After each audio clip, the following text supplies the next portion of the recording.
Hi, folks. Hi, dads. Hi, dads who want to be stress-free. Welcome to this episode. We're delighted to have Martin Petrus with us here today.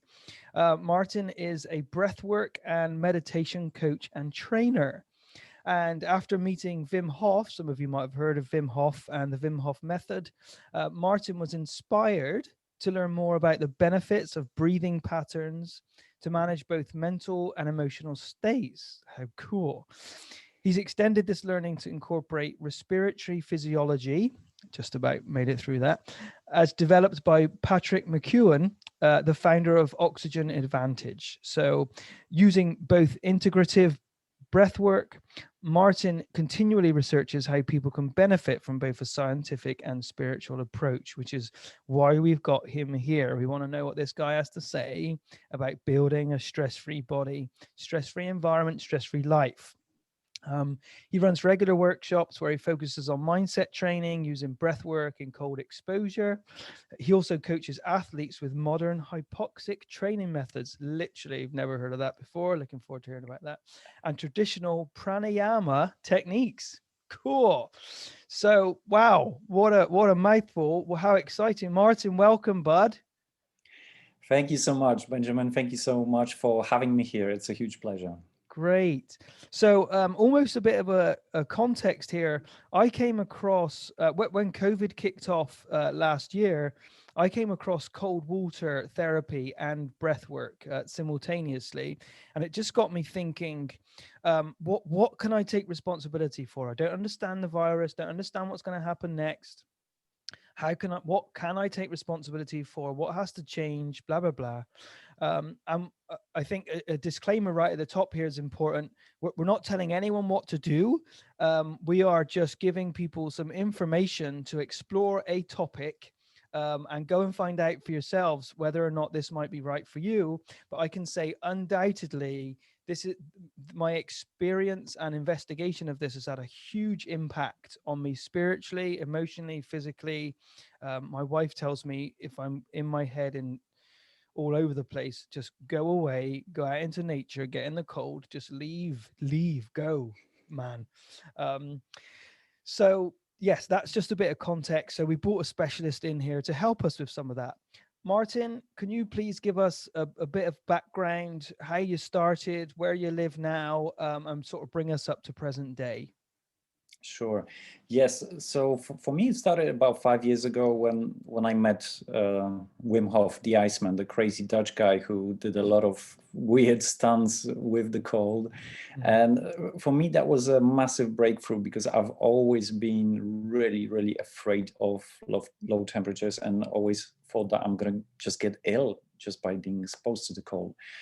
So I thought, wow, if I can change that state of mind, if I can overcome that, I can do anything. So decided to sign up for a workshop. It turned out that this is the only workshop available was the instructor course. So why not? Okay, let's do it. Although at that time I never thought I would be teaching this to others. And yeah, that's where it started. It totally changed my life and took me on a fabulous path of further exploration of mostly the breathwork techniques. I think that's what resonated with me the most. Although I still teach the cold, I still practice it. It's been an amazing journey. Thank you. And you, just before we started to record, you were making some really helpful distinctions for me about breath work, about cold therapy.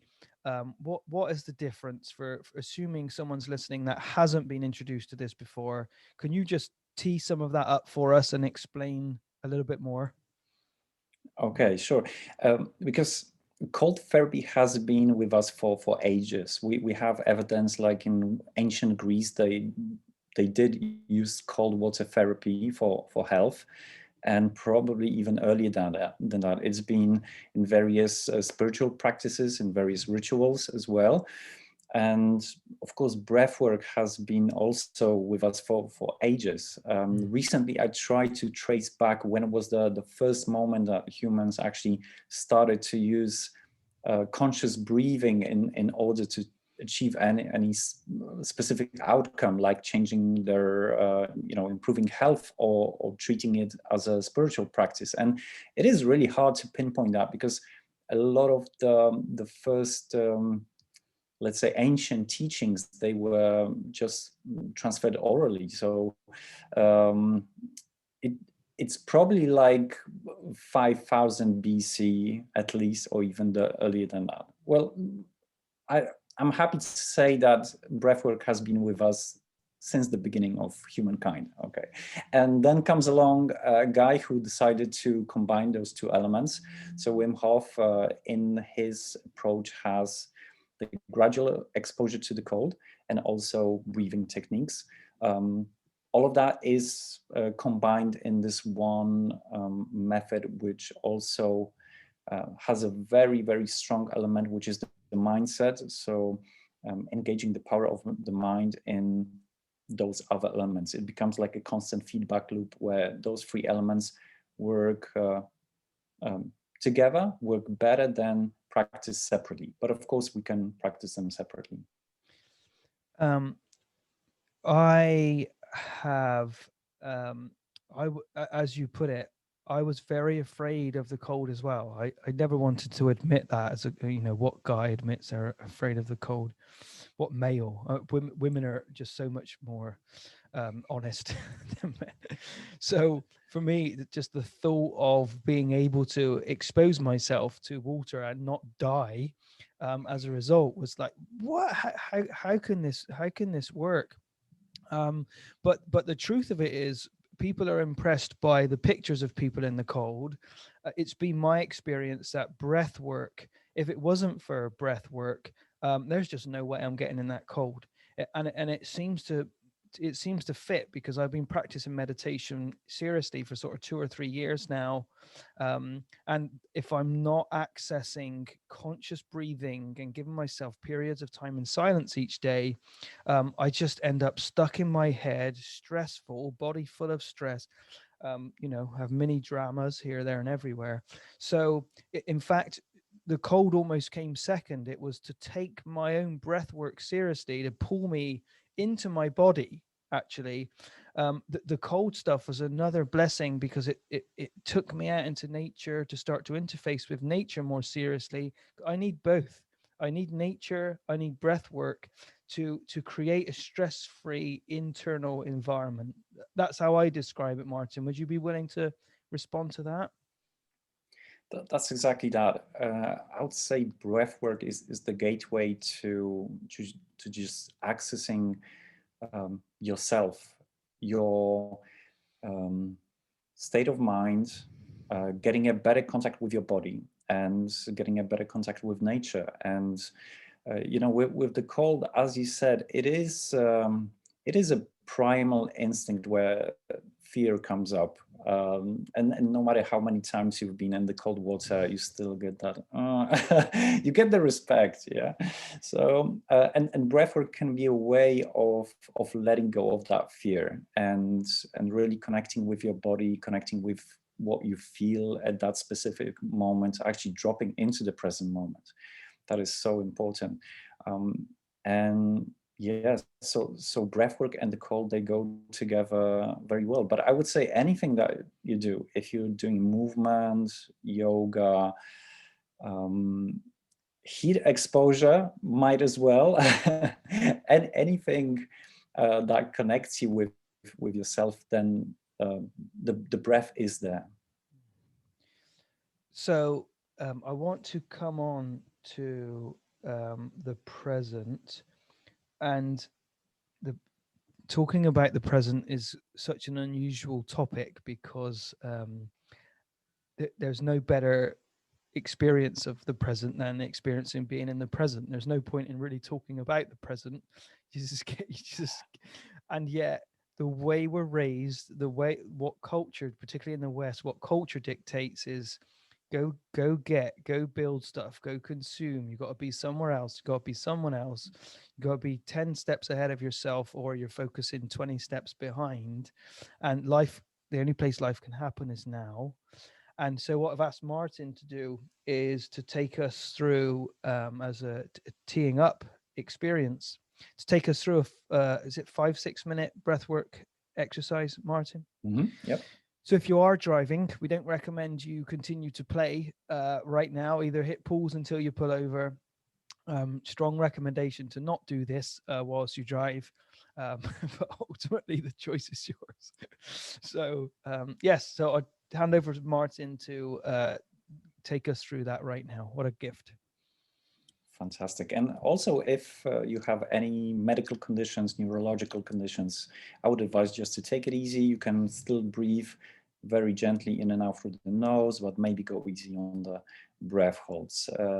If somebody is pregnant, then skip the breath holds as well. Okay, so find a comfortable position. You can be sitting or lying down, and close your eyes and just drop into this moment. Take a minute just to arrive and bring your attention to your breath. Just for now, observing how you're breathing right now.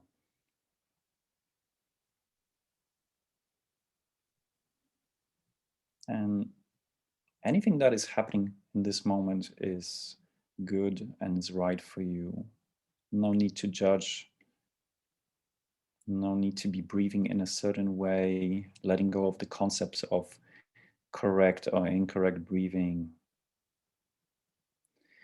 And starting to breathe just a little bit deeper. You can be inhaling through the nose and exhaling lightly through the mouth. In through the nose, out through the mouth. Just go into this nice, even rhythm, gently inhaling and gently exhaling. And trying to connect the breaths, so letting go of the pauses between the breaths. Constant motion, constant rhythm.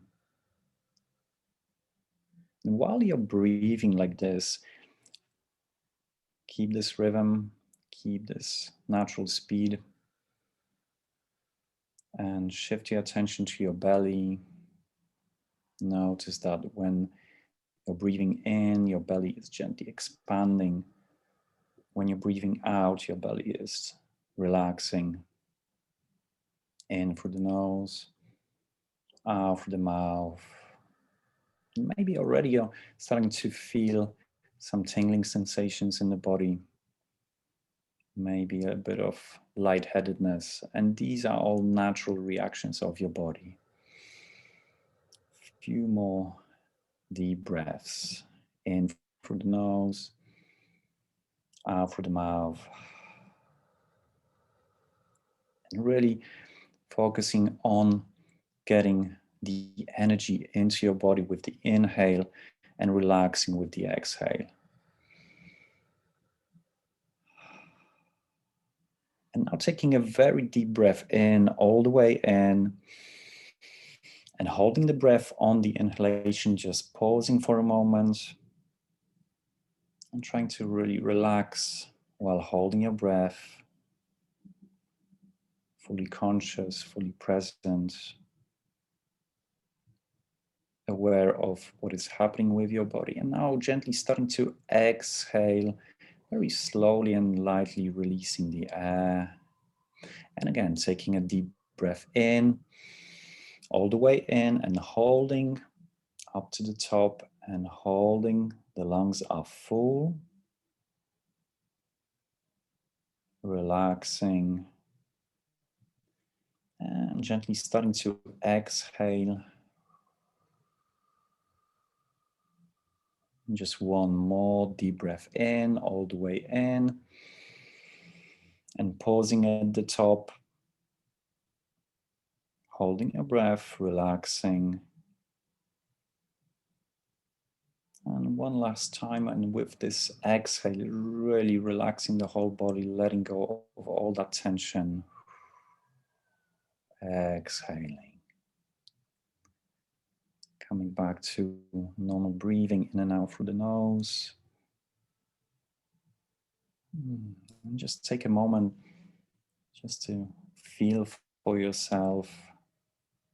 Do you feel a little bit different? Or maybe you feel the same. Just realizing, how are you feeling right now?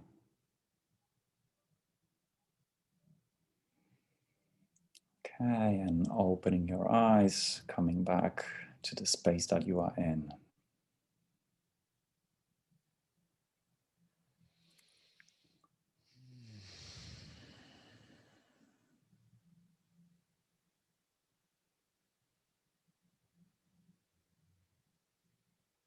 Okay, so this was a very, very short breathwork session.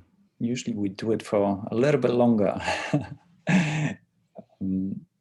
But maybe this is enough to create a subtle shift in perception. This one was focused a little bit more on energizing. So I thought, since we are at the beginning of the podcast, we can bring the energy up, bring the focus. That was the aim. Thank you. Yes. For me, it's like a drink of cold water. Even just that 5 minutes when I've been walking through a desert all day, you know. And if you asked me before we did that exercise if I needed it, I kind of know now that I always do. I would never say no to an exercise like that. But for a busy life, for a busy guy listening in right now, they're going to be saying, well, you know, what's the value? My time's so busy. I haven't got time to stop here and there to breathe. Um, and yet, hopefully, if they're willing to participate in that exercise, they'll feel a benefit. And so, as you teach this stuff, Martin, how do you respond to that resistance? Because it's so helpful. But how do you respond to someone who's got a very busy life and would argue that they don't have time to fit in their breath work and meditation work? Mm. Well, of course, you can go through your whole life without even realizing that you're breathing, because your body is breathing on its own anyways. Thank God. Otherwise, we would die. Um, but once you realize the potential of conscious breathing, of breath work, then there's no denying it. In some ways, I think everyone should incorporate it on the very basic level. But this is actually the hardest thing, is to just be conscious of your breath, just to be aware that you're breathing and how you're breathing in every moment of your life. And if somebody doesn't want to go deeper into the whole practice, then it's fine. But just the breath awareness and breath consciousness will be a huge difference. And of course, breath work will be working on many different levels for you. So first is the physiological level. And that's obvious that whatever we are doing, we are influencing our physiology. And that could be huge, because there's a lot of people who have problems, not only with breathing, but with other things, and it's all interconnected. So a problem with breathing could lead into a problem with something else. And if you sort out your breathing, then you're going to bring the balance to your whole body. Then there's the emotional level. We are working with emotions and mental states, and breathwork can be fantastic for even releasing traumas. It can be a huge shift in somebody's life. And then there's the spiritual level. So we have to mention that the breath in many cultures is the physical air that we move through our lungs, but it's also the vital force, is the life energy. It's the prana, the chi, ki, ruah. In many different cultures and languages, we have the same thing, is the vital force, the cosmic energy, and it's the breath. Pneuma in ancient Greece, lung, yeah, you name it, mana. in Hawaii. So we're working on all levels: the physical, the emotional, and the spiritual. What's become apparent for me is just how present I feel with you now. Um, and again, this fools me all the time that at the beginning of the call, if you asked me the question, "Are you present with me, Ben?" I'd go, "Yeah, huh, yeah." And and I attend a men's group, and each time we begin the group, there's some kind of grounding, being here kind of exercise. It might be breathing, it might be just going to connect with nature. Um, and every time I think, what, I don't need to do this, guys. Come on, I've just shown up. I've just got out of the car. I'm here on time. But it's not until I've just gone, "Hey, Ben, you don't know everything. Get over yourself. Just relax. Let go of being in control." That's probably what I'm mainly holding on to. Then I realize I really did need that, and my wife and my kids need that too. The biggest detectors, the people who are the biggest detectors of how present I am, is not me. It's my wife and kids, particularly my kids. Like, they can smell. We're like 50 meters in this shack here from the house. I'm sure my kids can smell how present I am when I'm leaving this office space and I'm down there with them. They can smell it, and they all react to my presence, how present I am or not. I don't even know how we measure it. I think there's no need to. Yet for me, it seems gentle enough to say, "Are you present or are you not? Can you make some improvements to being present?" If I'm present, Martin, the kids are calm, right? If I'm there, not just in body, in spirit, in physiology, in emotions, and if I'm there, the whole room is calm. Mm-hmm. Yeah. If I'm up in my head, having my own mini dramas, having my own life issues that I'm carrying around, this dark cloud, when I walk back into the house, it's like a war zone, you know. So I just know I'm a huge contributing factor as a parent to that environment. In fact, you could go as far to say as I define the environment by how present I am or not. Can you share with us a bit more about your story in terms of who you were and what you were looking for when you came to investigate more of this stuff for you? What did life look like? Were you at peace in life? Were you happy with who you were? Can we go a bit more into the emotional stuff and your story, Martin? Mm. Yes, and you're very right that how present we are determines everything, and it's the connections between just everyone that is around us at work. This can have a profound impact on our just career. When we're working with other people, we need that presence as well, and of course within our family. Like for me, it's been a weird journey because some time ago I wasn't into any of these things. Like I wasn't spiritual. I liked sports a little bit. I was working and just getting by. And of course, being unconscious sometimes is bliss. Um, I'm not saying that you need to go the spiritual route. You need to keep developing yourself, because sometimes it creates many other challenges as well. When I started meditating for a long time, I was just walking around super angry and just everything was coming out of me because I've been holding that in for such a long time. So I'm not saying that everyone has to do it. It is a path, and sometimes it's quite challenging. It's windy, but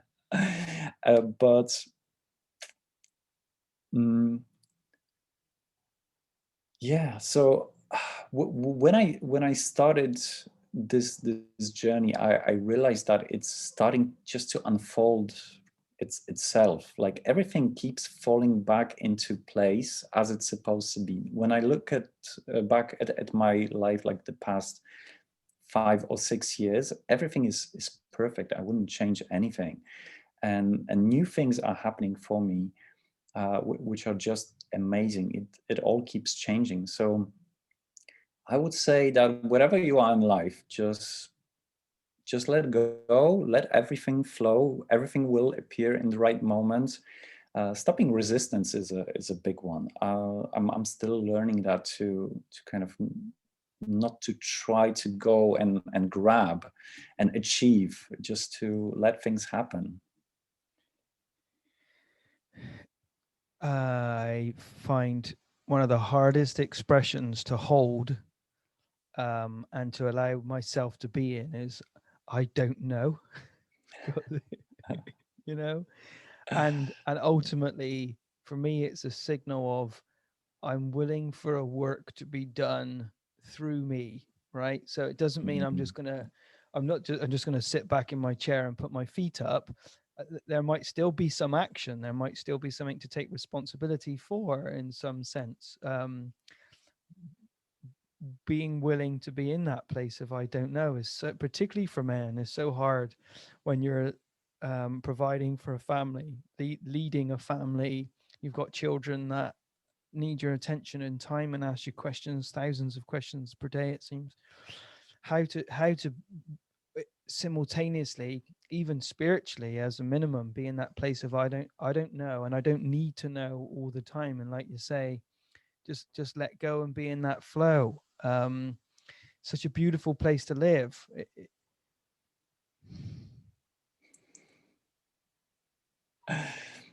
Yes, that's it. That's exactly that. And for a long time, well, I had this feeling that I have to achieve something, prove something. Um, I have to. mm, hmm, I I don't have the ability to change my mind. Like I have to have my values, which are absolutely unchangeable because I'm a man. Whereas now I think if I wouldn't change my mind, I wouldn't get anywhere. Absolutely. So I'm really glad I'm able to change my mind many times. Mm.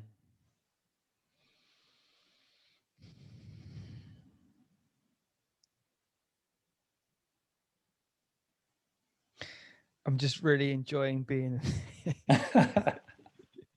in the present moment, and I Mm. think I I I, I think if you wouldn't mind, Martin, to at the end of this call, to take us through another breathing exercise, mainly that selfishly for my benefit. Um, Let's do it. can you can you share with us, Mark, I went to a spiritual retreat 2 years ago where the importance or the missing element of my connection to nature was completely missing for me. And I thought I kind of had one, but it wasn't until there were specific exercises, specific rituals that almost revealed the power and the gift of nature to me for the first time. By nature, I don't mean there were lots of animals, wheeled into the room. I mean being outside with shoes off, being willing to be cold, just sitting and really looking and being present with some grass, appreciating a flower, breathing. Breath inextricably links us to nature and what's all around us, and I literally felt like I'd never seen nature before I was given an opportunity to come face to face with that. And at the start of the retreat, my mobile phone was taken off of me, and what a gift that was. I actually cried because I thought I wouldn't be able to phone home. I wouldn't be able to protect everyone. And what it actually meant was Ben was displaced from being the center of the universe, and I didn't like it. Um, so, moving perhaps onto the cold element of this conversation, Martin, tell us about nature. Tell us about your relationship with nature and the power of cold. Why cold? Why not just mildly warm water in summer, for example? I think everyone's happy to be in water in warm summertime, particularly in Britain. So can you share with us a bit about that topic? Yes, and for me, it's still a process, because some time ago I just didn't pay any attention to nature. I would walk around in a beautiful forest and I would like, oh, this sucks. I want to go home. I want to watch some TV. Yeah. Um, and only when I started really to connect with myself and really to understand what I'm feeling and really to open up. Like I think it's about the sensitivity. My sensitivity has changed. So now I'm able to much more enjoy and connect with whatever is around me. And sometimes it's difficult because obviously we have a lot of things bombarding us in the brain. What you said about the past, the future, but when we are able to let go of that and just enjoying the what we have in that specific moment, that's sometimes I just ask myself, am I enjoying myself right now? I should be, yeah. Because it's brilliant. And I think all of these experiences lead us to the ability to enjoy something which is internal, like the internal happiness. It's nothing from outside. So nothing from outside can give us the true happiness. Of course, there's nothing wrong with that. I still love my iPhone, but it's going to be gone someday, you know. And beautiful are those moments where I truly can tap into the beautiful happiness, which is unconditional. It's just not caused by anything external. And yeah, nature is one of those things. And nature has enormous power. Literally, you go into the forest or you're swimming in the lake, and it's just one moment that it takes you to that place. And of course, the cold can be a bit of a help, a bit of a shortcut, because if the water is cold enough, it can take you right to that moment. Exposing the body, particularly for men, you can talk about a lot of experience, and you can give a lot of information about an experience to men, and it's helpful. But men in particular, perhaps even more so than women, having their body exposed to an experience is one of the most effective ways to have that experience. And I know that sounds obvious as you say it, but guys like to be in the head. They like to live from the head. They like to dispute and discuss and talk about um, issues from the head. And like you say, yeah, the cold's an absolute short circuit, and I've gently led a number of men into the cold now, and just to witness that, almost they're almost ripped out of their head, either they're in the future or the past, and they're just completely pulled into the present moment, like whether they like it or not. And I think that's the beauty of it. You, you're almost choiceless, which we kind of need to get out of there and to get in the present, because we'll do anything we can to get away to get away from it. It sounds crazy, Martin, doesn't it? That's exactly that. And it's when you go into very, very cold water, then obviously there's a moment where the brain tries to mm, adjust and tries to analyze and conceptualize. But there's this moment, you can feel it instantly. Once you kind of just let go of that, then it becomes bliss. And even those moments where you are in really freezing water, physiologically it should be one of the worst experiences ever, but you can get into that peaceful state of mind, the total stillness of the mind, which can be absolutely amazing. But letting go is very important in that moment. I I know for me, when I'm led in the cold, yeah, initially it's quite overwhelming because your body's adjusting, and I really wouldn't recommend people. I mean, you get to do what you like, but wouldn't recommend doing it without some form of breath work to prepare you. I started with cold showers and then extended it out to wild water. But there's just a moment when I'm led. We've got lots of streams nearby here where I just let go.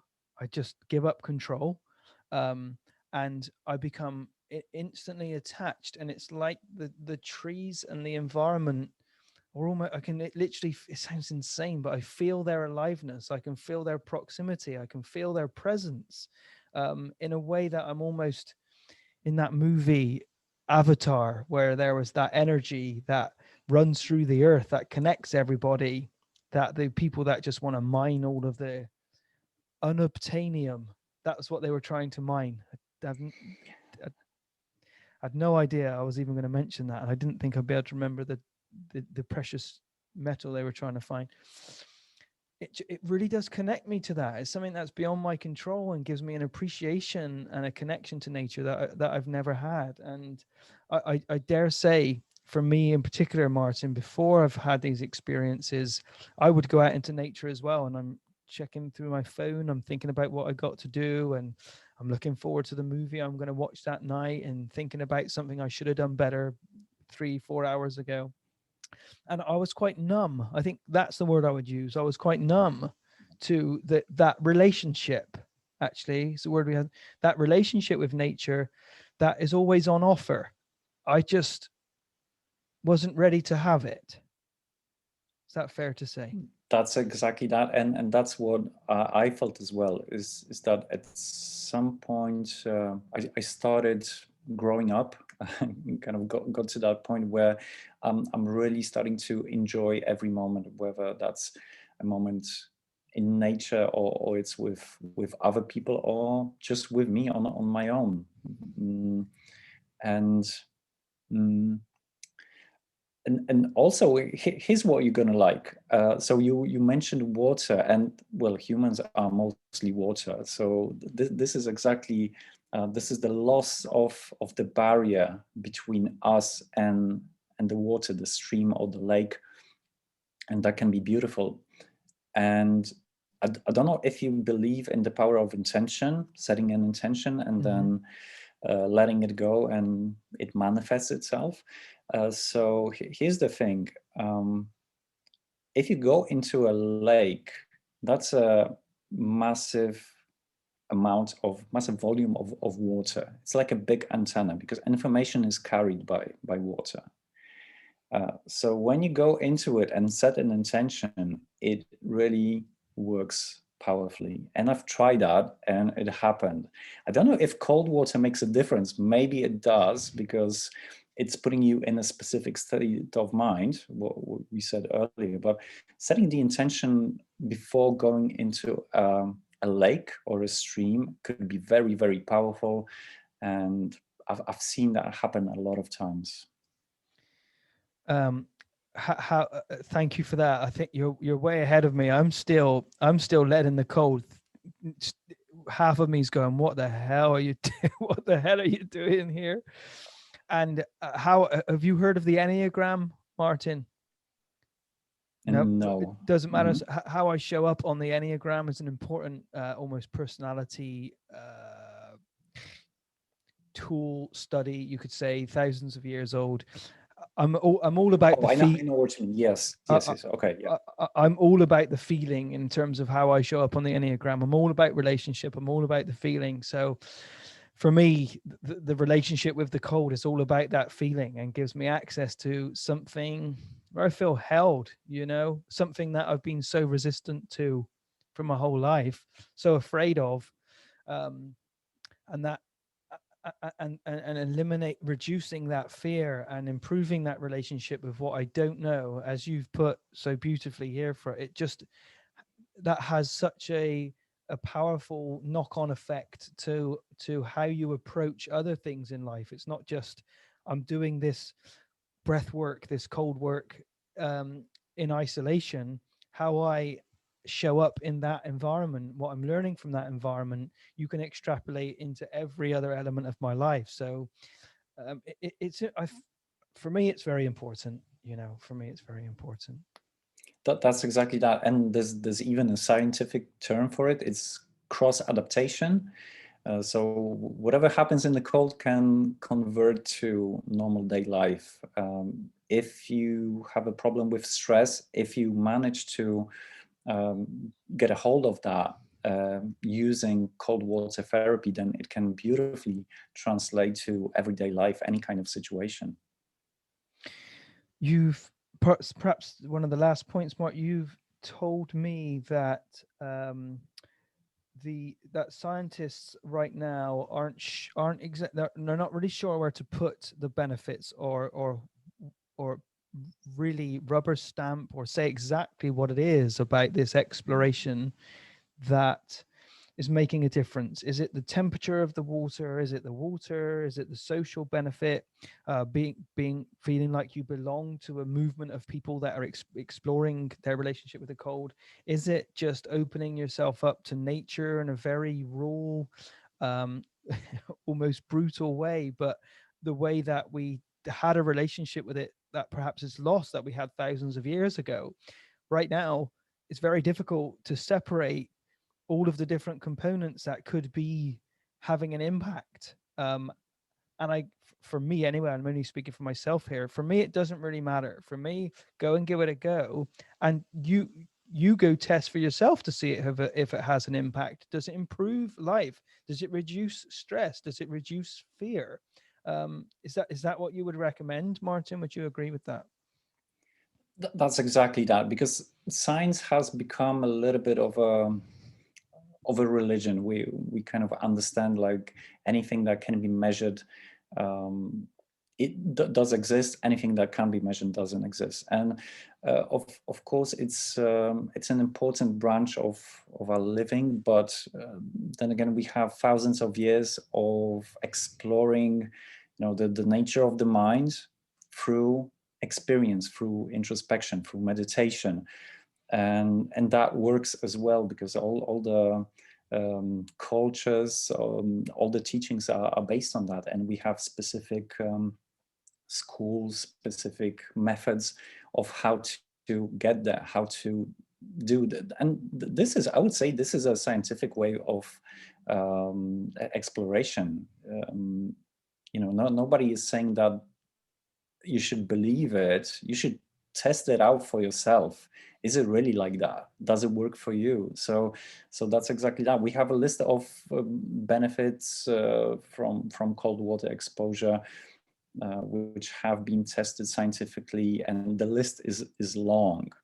There's so many physiological benefits, but I would just say, just try it out. How do you feel afterwards? And that's going to be the best approach, because also there is no specific directions of, yes, just do 2 minutes every second day and it will be fine. Maybe for somebody it will be too much, maybe for somebody it won't be enough. So it all comes down to own experience, the feeling of one's own body, and just being aware of how these practices are working for me, for you, for everyone. How do we stop ego creeping in here and making an effort to say, right, well, you've only done 4 minutes in the cold today. You must up the ante now to 12 minutes. Spend your entire day naked in the middle of winter. Otherwise, this isn't enough. How do we stop that kind of mindset creeping back in, Martin?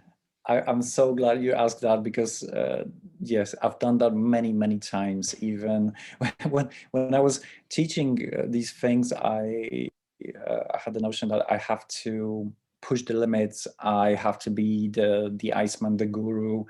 I have to show everybody, and many times it would backfire. So I would overdo it, and then have to take a long time off before I got the motivation to go back to cold water. But that can be anything. Many times I would get an injury in the gym because I was pushing too hard, because there was just no connection, no feeling of what I really need. Why am I doing this? Is it only because of ego? Do I want to just post this on Facebook? Or do I really need it? So asking the question, why am I doing it? And how am I feeling afterwards? That is so important. Yeah, I guess a final note, what I've found is as as my relationship with my body's improved, what I've found is that leaving my hands and feet, and particularly head, out of the cold water allows me to sustain the time I'm in it for. And we're still only talking in wild water this winter, sort of 5-6 minutes kind of tops. But I've enjoyed it way more.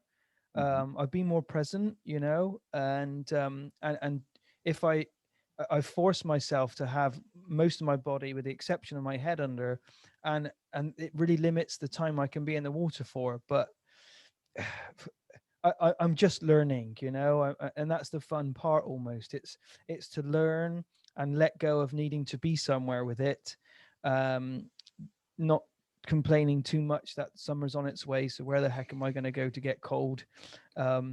Yeah, just any words and guidance around that, Martin? Yes, just constant paying attention to how you feel afterwards.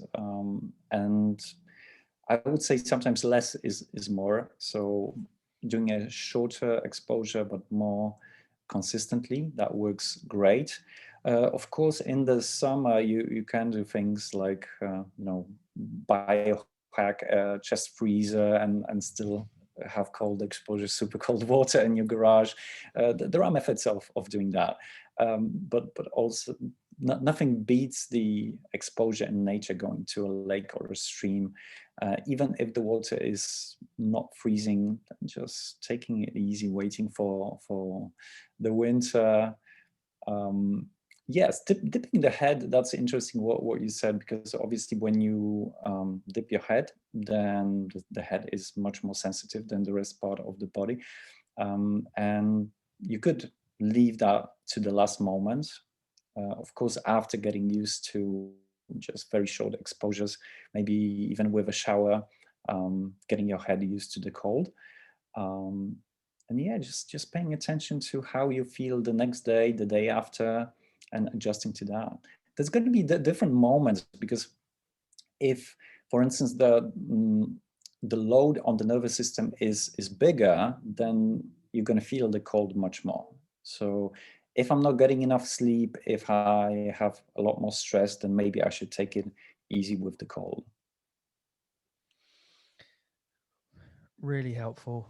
And to direct people to a place where they can go find out more about you and do their own study about what might be right for them, Martin, can you give us a plug for your stuff and direct us to some places we can go to find out, please? Sure. So a lot of the activities are on my website, martinpetrus.com. You can also find me on Instagram, martinpetrus_.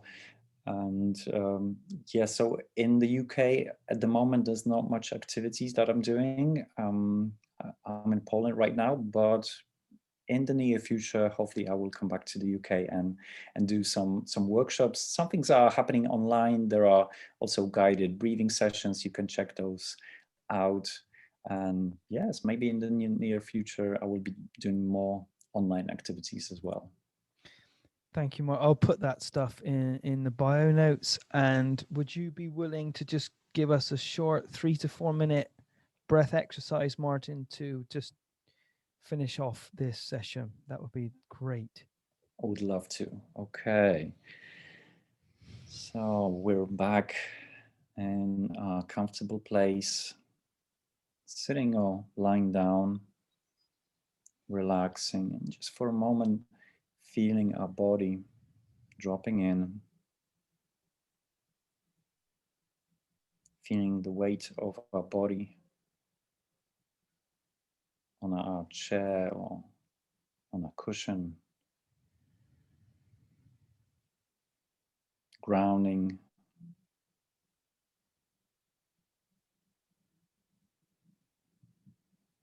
And moving your attention to your breath.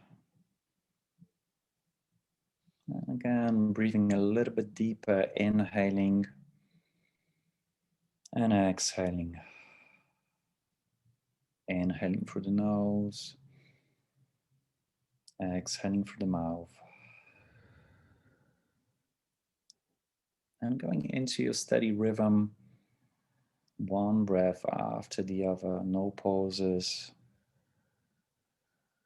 constant motion.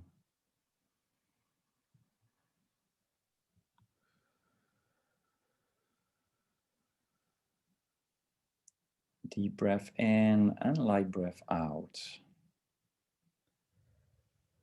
And now we're going to make those breaths even deeper. Now really taking a really big inhale, filling up the lungs, expanding, and now all the way out, exhaling all the way out. And again, taking a deep breath in, all the way in, inhaling, and fully out, all the way out. And again, deep breath in. And now taking a light breath out, leaving about 30% of the air in the lungs, and pausing, holding your breath after a light exhalation. And pausing for a moment. Of course, at any point that you need to go back to normal breathing, please do. Maybe stay with the breath, hold a little bit longer. Observing, feeling. And now inhaling all the way in.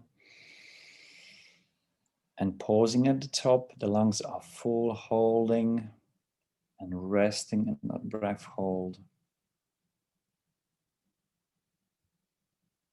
And very slowly and gently starting to exhale, releasing the air with control.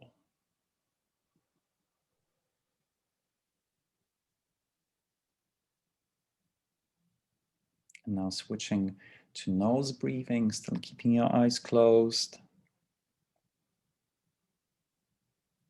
Breathing in and out through the nose.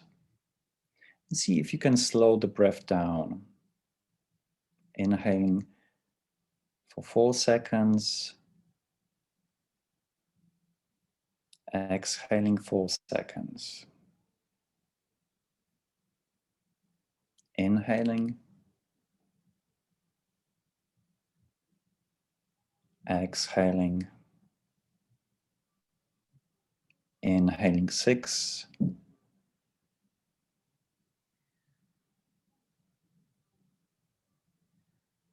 Exhaling 6.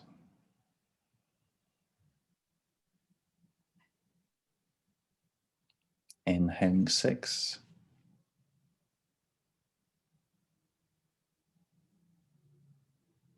Exhaling 6.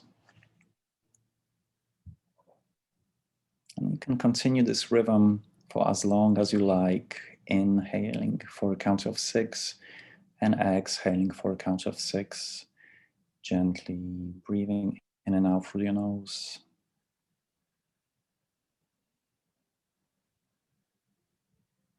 Making the breath light and effortless.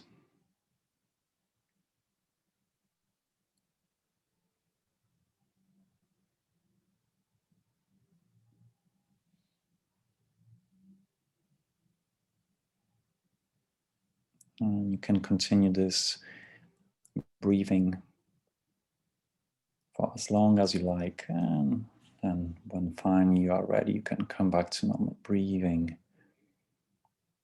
and come back to this space.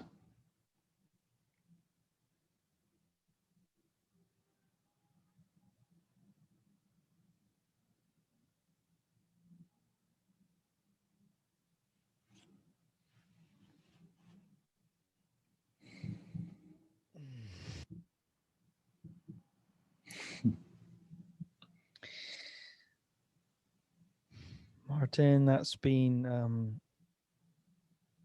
simply wonderful. Really, really wonderful. Thank you. Thank you so much. I feel so happy. And yeah, I've accomplished nothing but done some breathing with you. It would have saved me a lot of time and effort and money if I would have found this sooner. Beautiful. Okay, buddy. So yeah, thanks. Really blessed to have you, Martin. Thanks so much for your time, mate. Good luck. And yeah, highly recommend you go and check out Martin's stuff, guys. And I'm sure we'll hear from you again very soon. Have a great day, Martin. Have a great Thank day, you so much. listeners. You too. See ya. Goodbye. Take care.